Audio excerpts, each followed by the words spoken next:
We've been there since the first day, since the first year. So it's our fourth participation to the CIE, because we believe that the CIE is not only offering for us a fantastic platform to launch new products, to bring innovation to China, but it's also a very good way to reach out to different stakeholders.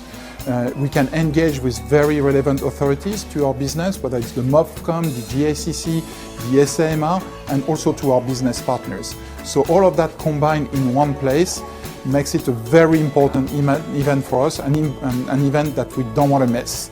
And we have been a long-term historical partner of the CIE. And the fact that China steadily, consistently make a point to arrange these massive events where we create the conditions for the world to interact with each other, that's a very strong sign of openness of China to the rest of the world.